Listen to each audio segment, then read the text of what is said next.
본 말씀은 누가복음 8장을 보겠습니다. 누가복음 8장을 보겠습니다. 누가복음 8장 4절에서 21절을 같이 보겠습니다.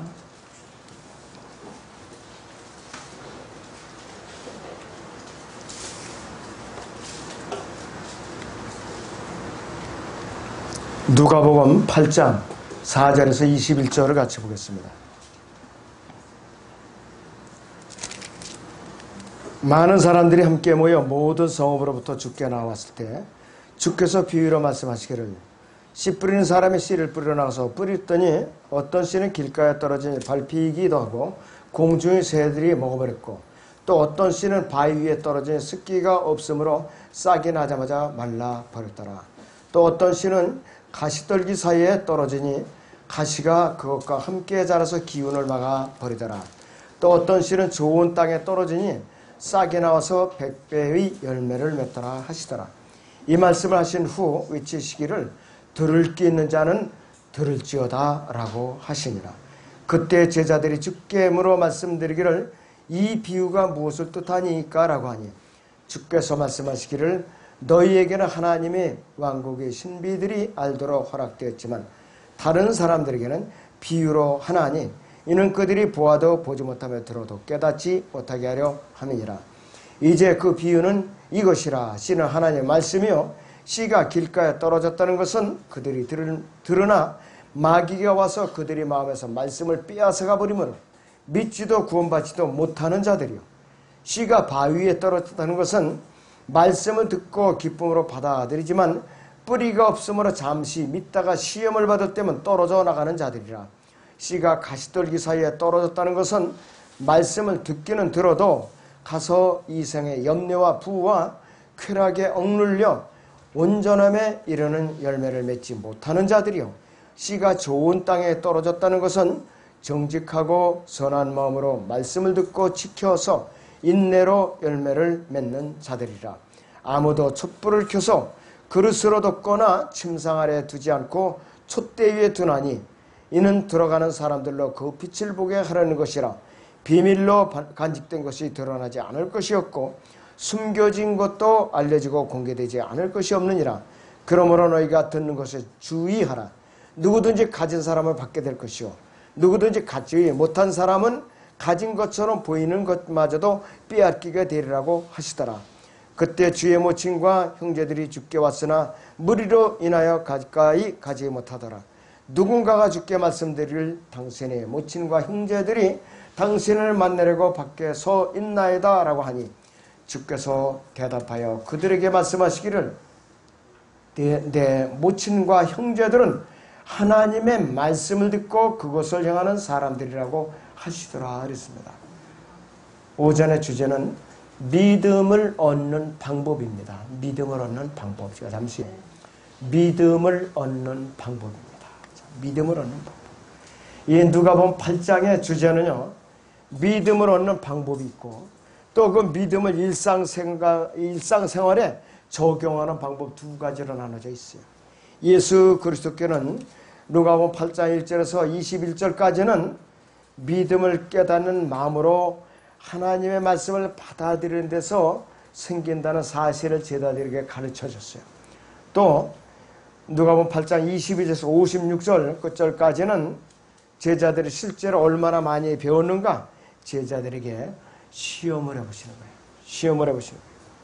대부분의 사람들은 성경 공부를 즐거워하긴 하지만은 이들은 어떠냐 막상 시험을 치르려고 즉 익자미네이션이라고 시험 평가한다고 겁을 내고 싫어하고 뒷걸음치고 온갖 핑계를 다 대요. 실제로 믿음이 성장하고 우리가 예수 그리스도와 더욱더 가까이 가게 되는 것은 생활 속에서 우리가 시험들을 통해서 더욱 가까워지는 거예요. 말씀을 듣는 대로 끝나는 것이 아니라 모든 사람들은 어떤 존재나 어떤 것을 믿음으로 살아가는데 구원을 받은 그리스도인과 구원받지 못한 사람과의 차이는 뭐냐요? 구원받은 사람은 그리스도인으로서 믿음을 가지고 있고 구원을 받지 못한 사람은 믿음을 갖고 있지 않다는 것이 이 단순한 비교가 아니에요. 단순한 비교가 아니에요. 이 그리스도는 하나님의 아들이신 예수 그리스도께서 그를 위해서 갈보리 십자가에서 완성해 놓으신 구속사역을 믿음으로 받아들이고 혼의 구속을 받고 성령으로 거듭난 사람이에요.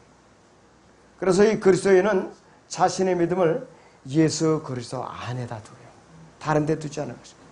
그리고 자신의 믿음을 하나님의 말씀에 의지하는 거예요. 나의 믿음을 예수 그리스도 안에 두고 또 하나님의 말씀을 의지하는 것이 다른 데 두지 않는 거예요. 그 밖에 있으면은 다 뭐냐? 헛탕이에요. 헛탕. 헛발을 짓는 거라 이것이. 자, 그런데 이 다른 사람들은 그들이 믿음의 근거를 구원의 근원이신 예수 그리스도의 다른 존재에게 두니까 문제가 되는 것입니다.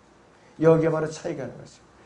이 듣는다, 듣다라는 용어가 이 누가복음 8장에서 8번 나와요. 그래서 이 듣는다는 말씀은 단순히 말씀을 청취하는 것 이상의 의미를 가지고 있어요. 이 들으면 뭐냐? 듣는다는 것은 영적인 깨달음과 겸손하게 받아들이려는 그 자세, 이것이 다 함축된 것이 듣는다는 의미를 말하고 있어요. 이러한 뜻을 우리가 잘 명심하면 우리는 예수 그리스도께서 제자들에게 주셨던 이 본문 말씀을 통해서 많은 교훈을 얻을 수가 있어요. 자, 그렇다면은 믿음을 얻는 첫 번째 방법이 있어요. 무언가 이거예요. 누가복음 8장 4절에서 15절에 있는 말씀대로 첫째는 말씀을 듣고 순수하게 받아들이라. 이래야만 믿음을 우리가 얻어요. 최초의 씨 뿌리는 자는 누군가? 두말할 것 없이 예수 그리스도입니다. 그러나 씨 뿌리는 자는 하나님의 말씀을 나누는 하나님의 백성을 나타내는 것이. 또 씨는 하나님의 말씀이고, 즉 씨와 마찬가지로 말씀은 생명과 능력을 지니고 있어요. 히브리서 4장 12절에 있는 대로 하나님의 말씀은 자, 살아있고 능력이 있어요. 그리고 혼과 영, 그리고 관절과 곳을 찔러 가른다고 했어요. 사람의 보이지 않는 혼과 영과 몸을 분리시키는 유일한 도구는 하나님의 말씀이에요. 그 말씀의 칼에서 영적으로 수술을 받지 않았다 하면 그 사람은 거듭난 사람 아니에요. 여전히 지옥 가요, 그 사람은. 근데 사람들이 대부분이 물어보면 저는 모태적신앙이다. 모자를 아주 길게 그냥 빼더라고요. 그래서 내가 그랬어요. 지옥 간다 이놈아. 그리고 이제 대답을 했어요. 모태적신앙보다 잘하고 그래서 너는 지옥 간다 이놈아. 그랬어. 너 언제 거듭나느냐? 너 언제 몸은 영이 분리된 적이 있느냐? 하나님의 성령의 칼에서 말씀에 의해서 네 몸은 영이 분리된 적이 있느냐? 그렇게 물어보니까 예, 뭐죠? 이렇게 물어보는 거예요. 그러니까 모태적신앙이 무슨 관계입니까? 저주에 그 울타리에 갇혀있던 거예요. 참 불쌍하죠? 너무나도 불쌍한 것입니다. 함부로 나이가 모태적신앙이었다 이렇게 마음대로 나불거리면 안 돼요. 현재 내가 하나님의 말씀의 칼에서 영적 수술을 받아서 거듭나는가 거듭나지 않았는가 이게 중요한 거죠. 신앙생활 오래 하고 짧게 하고가 문제가 아니에요. 자, 이 씨는 하나님의 말씀이라고 하는데 씨와 마찬가지로 이 하나님의 말씀은 생명과 능력을 갖고 있죠. 또 영적인 열매를 맺죠. 또 이 씨는 조건이 있어요. 밭에 뿌려지지 않는 한은 밭에 뿌려져야만 이것이 생명력이 있어요. 밭에 뿌려지지 않고 푸대자루 담아놓고는 아무 역할도 못하는 거예요. 씨는 밭에 뿌려져야 그 흙에서 싹이 터서 뿌리를 내리고 자라서 무슨 역할을 하죠. 자, 그래서 어떤 사람의 말씀을 듣고 깨달았을 때 비로소 씨가 그 사람의 마음에 뿌려지는 거예요. 깨닫는 순간에 뿌려지는 거예요. 그냥 뿌려지는 것이 아니에요. 그리고 그 씨가 어떤 결과를 초래하는 건 토양의 성질에 달려있어요. 예수님께서 이 비유를 씨 뿌리는 자의 비유라고 마태복음 13장 18절에서 씨 뿌리는 자의 비유라고 말씀하셨어요. 그러나 이 비유는 땅의 비유라고도 우리가 말할 수 있어요. 땅의 비유. 땅이 없으면 씨가 열매를 맺을 수 없어요. 왜? 뿌리가 내릴 수가 있어야죠. 그리고 이 씨가 뿌려지지 않은 땅은 거의 쓸모가 없는 땅이에요. 이건 씨가 자라나지 못하는 땅에 무슨 쓸모가 있느냐. 사람의 마음은 땅과 같은 거예요. 즉 마음이 이미 준비되었다면은 그 마음은 하나님의 말씀의 씨를 받아들여서 풍성한 수확을 거둘 수 있는 준비가 된 마음인 것이. 예수님께서는 씨 뿌린 자의 비유에 대해서 4가지의 서로 다른 마음을 묘사하는 중에 그 중에서 3가지의 마음은 어떠한 열매도 맺지 못하는 것이었는데 구원의 증거는 밖으로 드러나는 열매인데 단순히 말씀을 듣거나 예수 그리스도를 믿는다고 고백하는 것이 아닌 것이. 예수님께서는 이미 산상수훈에서 이러한 사실을 분명하게 말씀을 하셨어요. 자, 어떠한 땅이 있느냐? 단단한 땅이 있어요. 누가복음 8장 5절이나 12절에 보면 단단한 땅이 있어요. 이건 뭐냐? 길가에 떨어진 씨앗이 있다. 단단한 땅에서 길가에 떨어진 씨앗은 하나님의 말씀을 듣기는 듣지만 마귀가 곧바로 씨앗이 땅에 떨어지자마자 바로 뺏어가는 거예요. 그 사람의 마음밭에 뿌려지자마자 곧바로 채워가 버리는 거예요. 그래서 설교를 들으나 마나 이 사람은. 들으나 마나요. 사람이 하면 어떻게 해서 단단해지는 거예요. 길가의 땅은 사람들이 지나가면서 자꾸 밟고 지나가니까 자꾸 단단하게 다져져요. 그러니까 씨를 이제 뿌리를 못 내렸어요. 자, 그런데 사람이 귀로 듣거나 또 눈으로 보는 건 무엇이든지 결국은 마음속으로 들어가게 돼 있어요. 마음속으로. 그러니까 보고 듣는 거 굉장히 중요한 거예요. 좋지 않은 거 보고 듣잖아요. 그게 마음속으로 내려가요. 머릿속에도 기억이 돼요. 좋은 것을 보고 듣잖아요. 좋은 것이 또 기억이 되는 것이. 자, 우리의 주변에는 이러한 부류의 사람들이 많아요. 이들은 하나님의 말씀을 전혀 들으려고도 하지 않고 관심도 없고 또 이러한 사람들이 스스로 자신들의 이 마음밭을 단단하게 밟아버리는 습성이 있어요. 불쌍한 사람들이죠. 저 구원을 받으려는 의도도 없고 말씀 자체를 거부하는 사람들이에요. 이건 단단한 마음밭이에요. 그 다음에 얇은 땅인데 누가복음 8장 6절이나 13절이죠. 이것은 바위 위에 뿌려진 씨앗이에요. 바위 위에. 얇은 땅은 하나님의 말씀인데 즉시 응답을 하지만 이제 관심이 말씀을 받고 구원을 받아야겠다. 그런데 관심이 점점 멀어져 갖고 하나님 말씀에 꾸준히 응답하지 않는 감정적인 사람이에요. 감정적인 사람. 이 지형적으로 팔레스타인 지역은요. 곳곳에 흙이 살짝 덮여있는 석회암 지질이라고 그래요. 그러니까 바위에 살짝 흙만 덮여있다고 그래요. 이런 땅에서는 새싹이 성장할 수는 있지만 뿌리가 못 내리니까 뿌리. 그러니까 햇빛이 강렬하게 내리쬐면은 어떻게 돼요? 금방 말라 죽어요. 뿌리를 내리지 못한다. 마치 바위에 씨앗이 떨어지고 싹이 트긴 하지만은 햇빛이 내리쬐면 즉시 시들고 말라 죽듯이 돌짝박 같은 이 마음 가진 사람은 말씀을 듣고 구원을 겨우 받았지만은 세상의 염려와 박해와 고난이 들이닥치면 즉시 주님께 등을 돌리고 아유 나부터 살고 봐야지. 내가 무슨 여기에 동참할 용기가 없어 나는. 나의 육신이 우선 편안해지고 봐야 돼. 이런 사람이에요. 구원은 받았지만 이 사람은 부끄러운 구원을 받은 사람이고 그리스도의 심판서 갔을 때 상급과 유업이 없는 사람이에요. 지옥만 면한 사람. 그 다음에 또 어떤 땅이냐. 아주 번잡한 땅인데 7절을 한번 보죠. 누가복음 8장 7절에. 또 어떤 씨는 길가에 사이에 가시떨기 사이에 떨어지니 가시가 그것과 함께 자라서 기운을 막아버리더라고 그랬어요. 14절에 씨가 가시떨기 사이에 떨어졌다는 것은 말씀을 듣기는 들어도 가서 이생의 염려와 부와 쾌락에 억눌려 그랬어요. 온전함에 이르는 열매를 맺지 못하는 자들이요 그랬어요. 가시떨기 사이에 떨어진 씨앗이에요. 번잡한 땅은 뭐냐? 뿌리를 내릴 수 있는 흙은 충분히 있지만은 식물이 성장하고 열매를 맺을 수 있는 충분한 공간이 없는 땅을 말하는 것이에요. 그러니까 큰 숲 사이에 이렇게 있는 그 땅이라 이것이. 그래서 이 가시떨기와 같은 잡초가 많으면은 그 사이에 뿌려진 씨앗은 열매를 거둘 수가 없어요. 많은 열매를 기대하면 안 된다 이것이. 이생의 염려와 많은 재물로 인해서 번민하고 불안해하는 사람의 마음밭이라 이것이. 하나님 말씀을 듣고 구원을 받기는 했지만은 겨우 싹이 터서 잡초 사이에서 자라가다가 기운이 쇠약해져서 시들어버리는 잡초들과 같다. 그래서 이 번잡한 마음을 지닌 사람은 구원받긴 했어도 영적으로 온전히 성장하지 못하는 사람이에요. 끝까지 믿음 안에서 온전한 열매를 맺지 못하는 부류의 사람들이에요. 햇빛은 믿음을 고백하는 모든 사람에게 그들의 마음을 증거케 하려는 시련을 나타내는 도구예요. 그래서 햇빛은 뿌리를 내는 식물들에게는 매우 유익한 것인데, 자, 박해는 참된 그리스도인의 뿌리를 깊게 할 수가 있어요. 번잡한 땅과 같은 마음바탕을 지닌 사람들은요, 예수님의 고난에 적극적으로 동참하려는 의사가 없어요.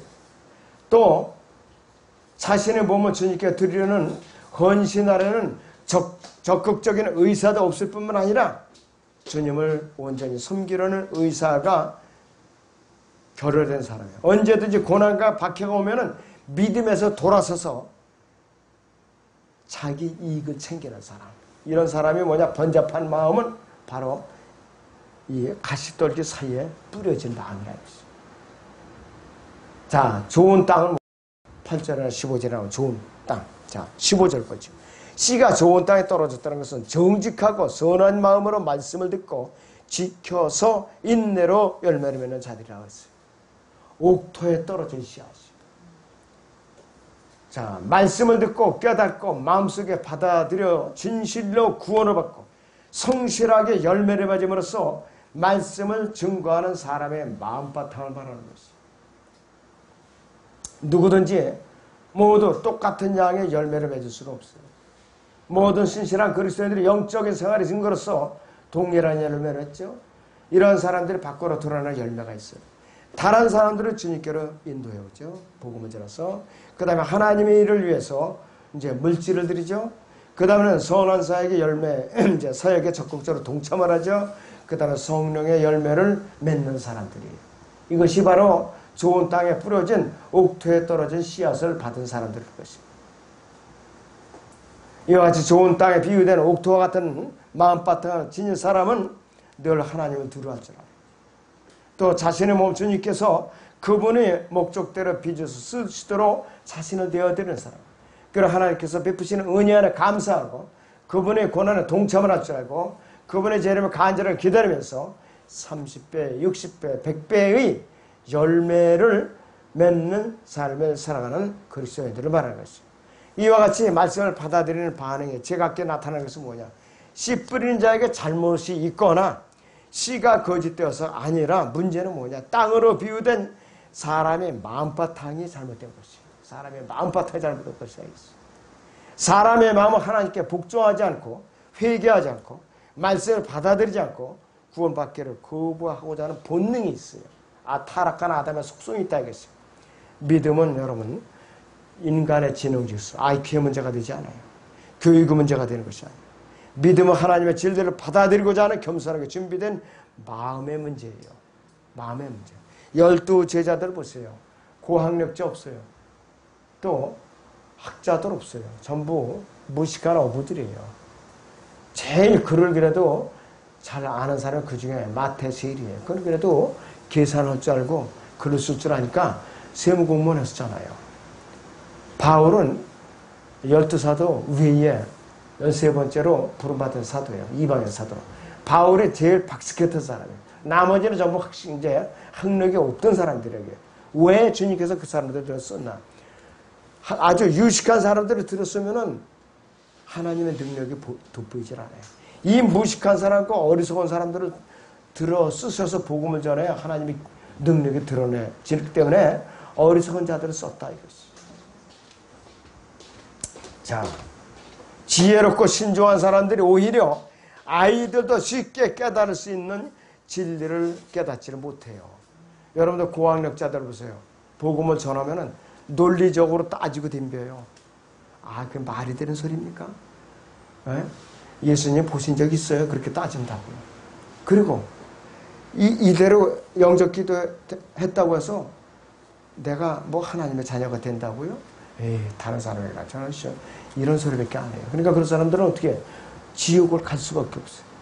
이 악한 현 세상을 살아가고 있는 우리는 좋은 땅에 떨어진 좋은 씨앗과 같은 마음으로 살아가야 돼요. 이 세상에 어떤 풍파와 고난이 닥쳐도 우리는 셋째 하늘을 향해서 달려갈 줄 알아야 돼요. 자, 우리는 누가복음 8장에요. 11절에서 13절에 다시 봅니다. 누가복음 8장 11절에서 13절을 보죠. 이제 그 비유는 이것이라, 씨는 하나님의 말씀이에요. 내가 길가에 떨어졌다는 것은 그들이 들으나 마귀가 와서 그들이 마음에서 말씀을 빼앗아가 버림으로 믿지도 구원받지도 못하는 자들이요.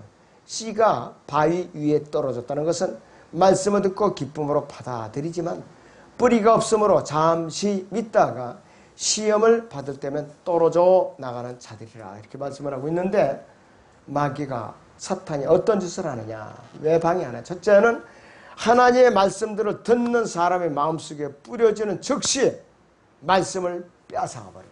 이렇게 방해하고, 두 번째는 만약 어떤 사람이 하나님의 말씀을 들으면 사탄은 그 말씀을 깨닫지 못하도록 그 사람을 방해하려고 애쓰는 거예요. 고린도후서 4장 4절을 보겠습니다. 고린도후서 4장 4절을 봅니다.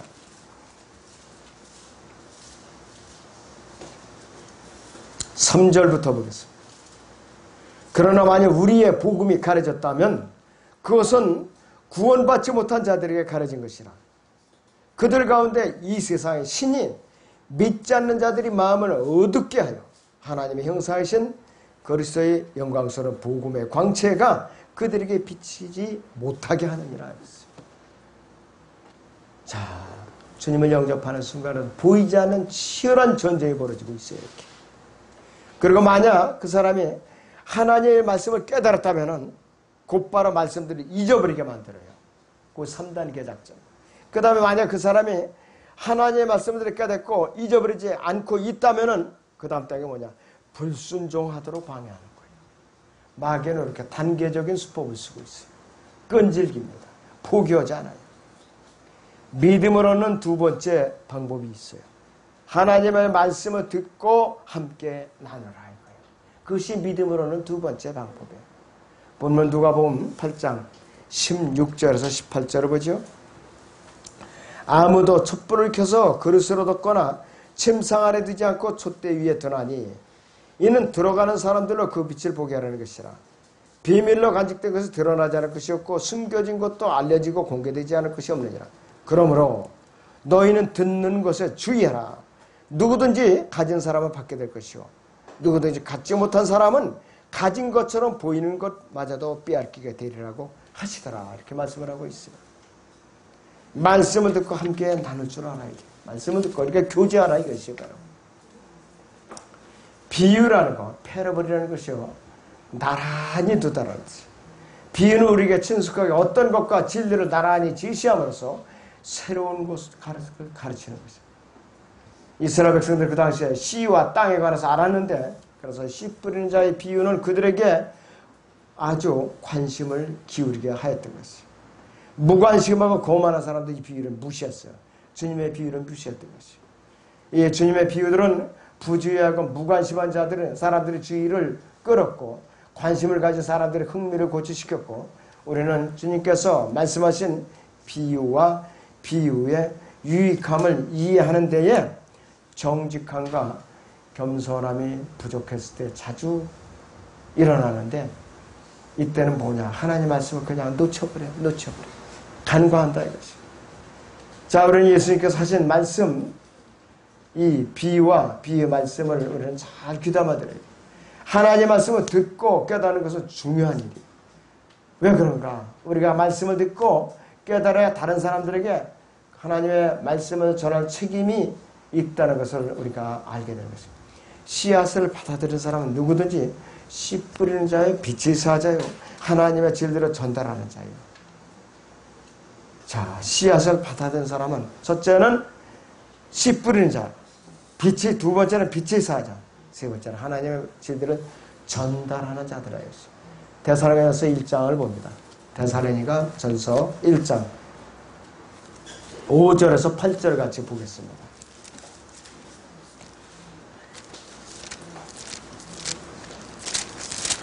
1장 5절에서 8절 보겠습니다.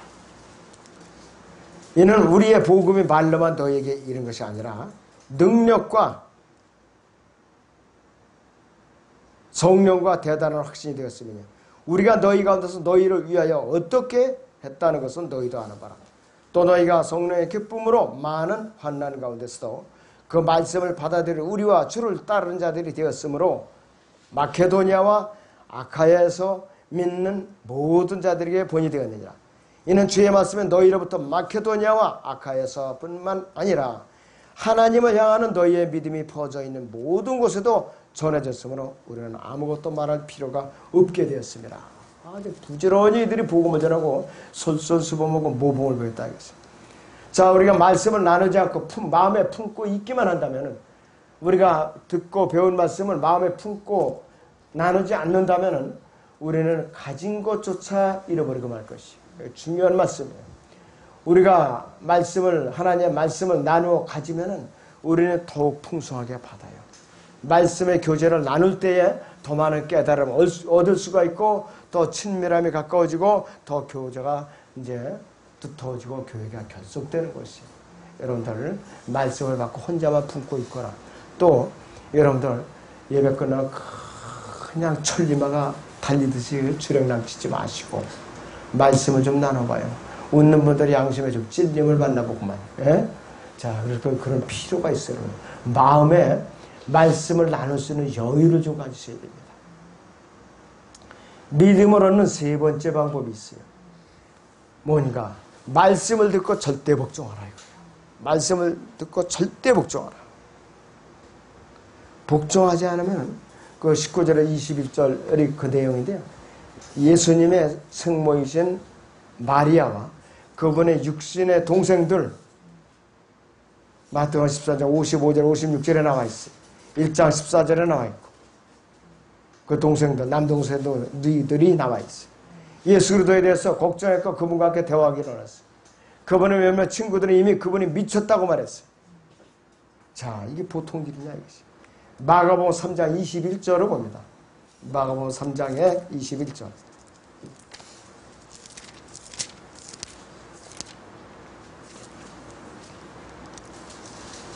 주의 친구들이 이 소문을 듣고 주를 데려오고 오니 이 사람들이 말해 그가 미쳤다고 하더라. 이 성령 모독죄 그 당시에 십자가 이전에 예수님이 미쳤다, 더러운 영을 가졌다, 지녔다 이렇게 말해요. 이것은 저 성령을 거스르는 죄이고 모독하는 죄입니다. 자, 하나님의 말씀을 듣는 것으로 충분하지 않아요. 반드시 선포된 그 말씀을 실행으로 옮겨야 되는 것이. 실행, 복종하는 건 뭐냐? 실행으로 옮기려는 것이. 자, 그래서 주님의 제자들과 마찬가지로 무엇을 듣고 어떻게 들어야 할 것인가에 대해서 주의해야 돼요. 왜냐하면 하나님께서 우리에게 책임을 물으셔요. 책임을. 내가 너에게 명령한 것을 어떻게 했느냐, 듣고 뭐 했느냐 따지신다 이것이. 잘못된 말씀을 듣거나 잘못된 태도로 올바른 말씀을 듣는 것은 우리에게 쓰는 하나님의 진리와 축복을 잃어버리는 것이죠. 우리가 신실하게 하나님의 말씀을 받아들이고 그것을 나누어 가진다면 하나님께서 우리에게 더욱 풍성하게 주셔요. 그러나 우리가 우리의 빛을 비추지 않는다면 우리가 가지고 있는 것조차도 잃어버리고 말 것이에요. 누가복음 8장 19절을 봅니다. 본문 8장 19절. 8장 19절을 봅니다. 그때 주의 모친과 형제들이 죽게 왔으나 무리로 인하여 가까이 가지 못하더라. 킹잼 성경에서 보면은 여기 보면 Then came to him his mother and his brethren and could not come at him for the presence. 그런데 여러분 여기서 프레스 신문이죠. 신문. 프레스 PRESS. 이것은 어떤 의미냐? 무리로 인하여 가까이라는 뜻이에요. People close together. 만약 우리가 현대적인 영어 사전의 의미로 말한다면 이 프레스라는 말은 신문, 뉴스페이퍼라는 말이에요. 이 시대의 의미로 말하면. 근데 우리는 여기서 아주 신문을 포함한 모든 언론 매체들, 여기서 우리는 아주 악의적인 사악한 계시를 발견할 수가 있어요.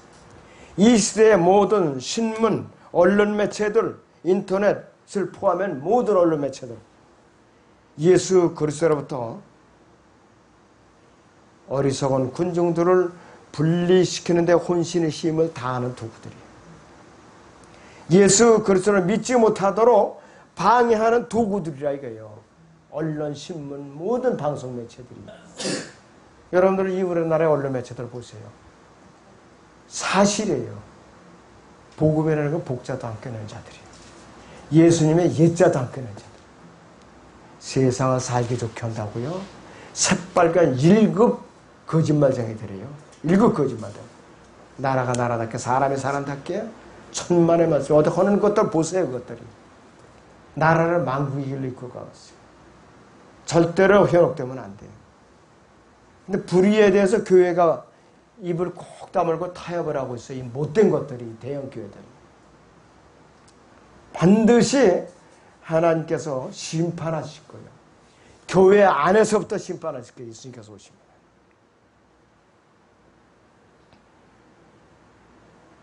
예수 그리스도를 믿지 못하도록 방해하는 것 외에는 아무것도 하는 게 없어요. 이 기독교 언론 매체조차도 이 짓을 하고 있어요. 지금. 누가복음 8장 21절을 봅니다. 누가복음 8장 21절. 주께서 대답하여 그들에게 말씀하시되 내 모친과 형제들은 하나님의 말씀을 듣고 그것을 행하는 사람들이라고 하시더라 그랬어요. 그런데 이 의도가 뭐냐겠어요. 예수님께서는 문 밖에서 기다리고 있는 그녀에 대해서 예수님의 모친에 대해서 주의 모친으로서 마리아를 부정하고 계시는 거예요. 오해하고 들으시면 안 돼요. 요한복음 19장 보세요. 요한복음 19장 26절에서 27절로 옵니다. 요한복음 19장 26절에서 27절을 같이 보겠습니다. 그때 예수께서 자기 모친과 사랑하는 제자가 곁에 서 있는 것을 보시고 자기 모친에게 말씀하시기를 여인이여 당신의 아들을 보소서 하시고 또 그 제자에게 말씀하시되 네 어머니를 보라고 하시더라. 그 시로부터 그 제자가 그 여인은 자기 집으로 모시고 가니라 그랬어요. 그래서 무슨 의미냐? 예수님께서는 마리아가 주의 모친이 아니라 사도 요한의 어머니였다고 말씀하신 거예요. 그러면 누가복음 8장 21절과 이 요한복음 19장 26절에서 27절 이것을 요한복음 2장 4절과 함께 유의해서 잘 읽어보면 예수님께서는 이 마리아가 어디에 머물러야 할지 정확하게 그 위치를 정확하게 가르쳐 준 거예요. 예수님께서는 향후에 2000년 동안 일어난 로마 가톨릭의 주장을 갖다가 완전히 일소해 버리셨어요. 마리아가 하나님의 어머니가 아니라 일개 죄인에 불과했다. 이렇게 씁니다. 마리아는 요셉과 함께 예수님께서 낳으신 지 8일 만에 성전에 이제 할례를 이제 받으러 올라갔고 자신들은 비둘기 2마리를 갖고 왔어요. 왜 가져갔을까요? 자기들이 죄를 정결케 하기 위해서. 구원받은 죄인에 불과해요. 오해하면 안 돼요. 그런데 이 로마 가톨릭은 마리아가 누구냐? 예수님의 어머니로서 똑같이 모셔야 된다고 해요. 똑같이. 하늘의 여왕이라 있어요. 우리는 절대로 거짓 종교에 속아 넘어가는 타협해서는 안 됩니다. 자, 이 믿음을 얻는 방법이 아까 이제 말씀을 제가 드렸지만은 여러분께 드렸지만은 이 믿음을 얻는 방법이 첫째는 말씀을 듣고 겸손하게 받아들여야 되고 그 다음에 두 번째는 말씀을 듣고 함께 나누어야 되고 세 번째는 말씀을 듣고 절대 복종하라. 이러면은 믿음을 우리가 얻고 풍성하게 우리가 말씀의 꼴을 먹을 수가 있고 오랫동안 믿음을 지켜낼 수가 있습니다. 자, 기도하겠습니다.